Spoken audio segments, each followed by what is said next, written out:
नमस्कार साथियों, मैं हूँ चिरंगी। आपका स्वागत करता हूँ मेरे YouTube चैनल पॉजिटिव क्लासेस में। साथियों, आज है 17 मई 2022 और 17 मई 2022 के छत्तीसगढ़ के महत्वपूर्ण करंट अफेयर्स को लेकर मैं आपके सामने मौजूद हूँ। तो चलिए बिना देरी की क्लास की शुरुआत कर लेते हैं। क्लास की शुरुआत हम एक मोटिवेशन थॉट के साथ करेंगे और आज का मोटिवेशन थॉट इस प्रकार है। तू रख यकीन बस अपने इरादों पर, तेरी हार तेरे हौसलों से बड़ी तो नहीं होगी। आपसे पहला क्वेश्चन पूछा जा रहा है, प्रदेश में बायोडायवर्सिटी पार्क का उद्घाटन कहाँ किया गया है। इसके लिए आपके पास ऑप्शन दिया हुआ है। Option number 1 Pathalgaon, option number 2 Wadrafnagar, option number 3 Shankargarh, option number 4 Mainpat. इसका सही आंसर होगा ऑप्शन नंबर 4 मैनपाट। चलिए अब इस क्वेश्चन के हम लोग डिटेल एनालिसिस कर लेते हैं।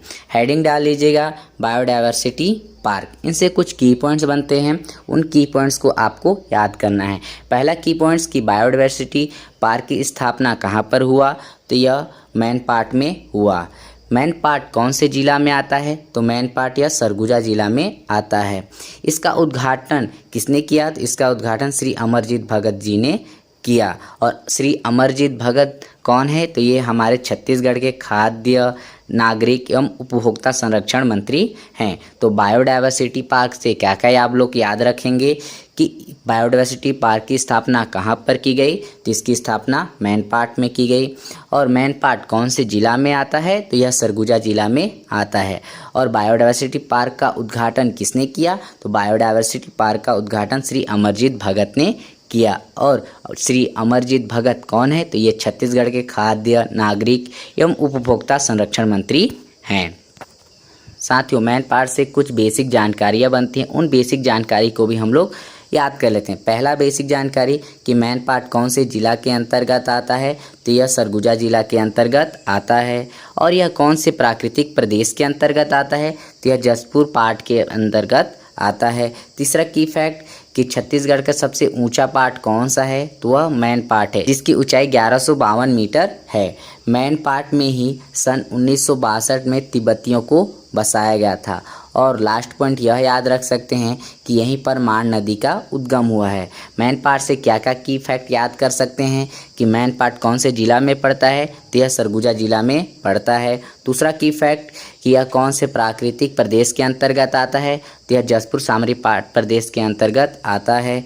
छत्तीसगढ़ का सबसे ऊंचा पाट कौन सा है, तो वह मैनपाट है, जिसकी ऊंचाई 1152 मीटर है। चौथा की फैक्ट कि सन 1962 में मैनपाट में तिब्बतियों को बसाया गया था। पांचवा की फैक्ट कि मैनपाट से ही मांड नदी का उद्गम हुआ है। साथियों, अब नेक्स्ट क्वेश्चन देख लेते हैं। नेक्स्ट क्वेश्चन आपसे क्या पूछा जा रहा है, पूछा जा रहा है कि प्रदेश का पहला ऐसा कपड़ा प्रिंटिंग यूनिट कहाँ लगाया गया है जिसमें सरेंडर नक्सली परिवार को स्व सहायता समूह की महिलाओं को रोजगार दिया जा रहा है। Option A Bijapur, option B Kondagaon, option 3 Bastar, option number 4 है दंतेवाड़ा। इसका सही आंसर होगा ऑप्शन नंबर 4 दंतेवाड़ा। अब हम क्वेश्चन की डिटेल एनालिसिस कर लेते हैं। साथियों, हेडिंग डाल लीजिएगा कपड़ा प्रिंटिंग यूनिट। सबसे पहली बात कि कपड़ा प्रिंटिंग यूनिट की स्थापना कहाँ पर लगाई गई, तो यह दंतेवाड़ा जिला में लगाया गया। दूसरा की फैक्ट कि इसमें क्या होगा, तो दंतेवाड़ा जिले के ऐसे परिवार जो नक्सली थे, जिन्होंने सरेंडर कर दिया है, उन परिवारों को रोजगार देने के लिए कपड़ा प्रिंटिंग यूनिट की स्थापना की गई है। इसका मुख्य उद्देश्य क्या बन जाता है, तो इसका मुख्य उद्देश्य यह बनता है कि जो सरेंडर नक्सली परिवार हैं उन्हें रोजगार देना। तो कपड़ा प्रिंटिंग यूनिट से आपको क्या क्या की फैक्ट याद रखना है। सबसे पहला की फैक्ट कि कपड़ा प्रिंटिंग यूनिट की स्थापना कहाँ पर की गई है, तो यह दंतेवाड़ा जिला में किया गया।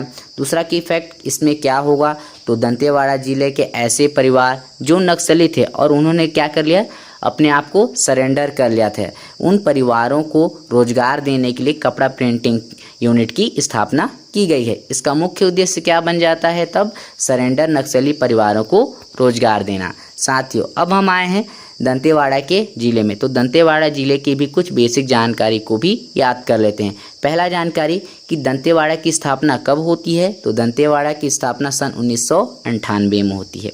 इसका मातृत्व जिला कौन सा बन जाता है, तो यह बस्तर जिला से अलग करके बनाया गया था। तीसरा की फैक्ट कि दंतेवाड़ा जो जिला है वह कौन से प्राकृतिक प्रदेश के अंतर्गत आता है, तो यह दंडकारण्य के पठार के अंतर्गत आता है। चौथा की फैक्ट कि यहीं पर बैलाडीला की पहाड़ियाँ पाई जाती है, जिसकी सर्वोच्च चोटी नंदीराज पर्वत है, जिसकी ऊंचाई की बात कर लेते हैं तो 1210 मीटर है। और इसकी प्रमुख खनिज कौन सी हो जाएगी, तो यहाँ की प्रमुख खनिज लौह अयस्क हो जाएगी। और यहीं पर माँ दंतेश्वरी देवी का मंदिर है, जो डंकनी व शंखनी नदी के तट पर बसा हुआ है। और सातवां की फैक्ट यहीं पर बारसूर स्थित है, जो इंद्रावती नदी के तट पर बसा है, जो तालाबों के लिए प्रसिद्ध है।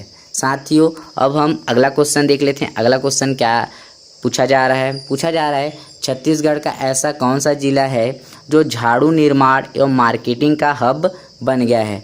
Option A Narayanpur, option B Kanker, option 3 Bastar, option 4 Sukma. इसका सही आंसर होगा ऑप्शन नंबर 1 नारायणपुर। साथियों, हेडिंग डाल लीजिएगा झाड़ू निर्माण एवं मार्केटिंग हब। इससे कुछ की फैक्ट बनते हैं, उन की फैक्ट को याद कर लेते हैं। पहला की फैक्ट कि झाड़ू निर्माण एवं मार्केटिंग हब कहाँ पर कौन से जिला में बनाया गया, तो यह नारायणपुर जिला में बनाया गया। दूसरा की फैक्ट कि इसमें क्या होगा, तो नारायणपुर जिले की जो महिलाएं हैं उनके द्वारा आसपास के जगहों से झाड़ू निर्माण की सामग्री खरीदी जाएगी और उनसे झाड़ू बनाया जाएगा और उन झाड़ू को बेचा जाएगा। यानी इसका मुख्य उद्देश्य क्या बन जाता है, तो जिले की महिलाओं को रोजगार देना, ठीक है, जिससे कि महिलाएं जो हैं प्रतिदिन 100 से 400 रुपये तक की कमाई कर सकें। साथियों, अब हम नारायणपुर ज़िले में आए हैं, तो नारायणपुर ज़िले की भी कुछ बेसिक जानकारियों को पढ़ लेते हैं। इसमें पहला की फैक्ट है कि नारायणपुर जिला की स्थापना कब होती है, तो नारायणपुर जिला की स्थापना सन 2007 में की जाती है। और यह किससे अलग करके बनाई जाती है, तो यह बस्तर जिला से अलग करके बनाई जाती है। तीसरा की फैक्ट कि नारायणपुर जिला कौन से प्राकृतिक प्रदेश के अंतर्गत आता है, तो यह दंडकारण्य के पठार के अंतर्गत आता है। चौथा की फैक्ट कि नारायणपुर जिला में ही आपको अबूझमाड़ की पहाड़ियाँ देखने को मिल जाएगी, जिससे छत्तीसगढ़ का चेरापूंजी कहा जाता है। और इसे छत्तीसगढ़ का चेरापूंजी कहा क्यों जाता है, क्योंकि यहाँ पर सबसे अधिक वर्षा होती है। पांचवा की फैक्ट कि नारायणपुर जिले की प्रमुख जनजाति कौन सी है, तो यहाँ की प्रमुख जनजाति अबूझमाड़ की जनजाति है। तो नारायणपुर जिले से क्या क्या की फैक्ट याद रखने हैं। पहली बात, इसकी स्थापना कब होती है, स्थापना 2007 में। कौन से जिला से अलग करके बनाया गया, तो यह बस्तर जिला से अलग करके बनाया गया। तीसरा की फैक्ट कौन से प्राकृतिक प्रदेश के अंतर्गत आता है, तो यह दंडकारण्य के पठार के अंतर्गत आता है। चौथा की फैक्ट कि यहीं पर अबूझमाड़ की पहाड़ियाँ पाई जाती है, जिसे छत्तीसगढ़ का चेरापूंजी कहा जाता है। चेरापूंजी क्यों कहा जाता है, क्योंकि छत्तीसगढ़ में सर्वाधिक वर्षा कहाँ होती है, तो छत्तीसगढ़ में सर्वाधिक वर्षा अबूझमाड़ की पहाड़ी में होती है। पांचवा की फैक्ट कि नारायणपुर की महत्वपूर्ण जनजाति कौन सी बन जाती है, तो नारायणपुर की महत्वपूर्ण जनजाति अबूझमाड़ की जाति है। चलिए, अगला क्वेश्चन आपसे पूछा जा रहा है, हाई कोर्ट के संदर्भ में क्या सही है। ऑप्शन नंबर ए दिया हुआ है, छत्तीसगढ़ हाई कोर्ट बिलासपुर जिला में स्थित है। दूसरा, छत्तीसगढ़ हाई कोर्ट के मुख्य न्यायाधीश जस्टिस श्री अनुरूप कुमार गोस्वामी जी हैं। तीसरा की फैक्ट, छत्तीसगढ़ हाई कोर्ट में नए जज सचिन सिंह राजपूत की नियुक्ति की गई है। और चौथा ऑप्शन दिया है उपर्युक्त सभी। इसका सही आंसर होगा उपर्युक्त सभी। साथियों, ये रहा आज का सेक्शन। आपको कैसा लगा कमेंट सेक्शन में कमेंट करके ज़रूर बताइएगा। मिलते हैं अगली वीडियो में।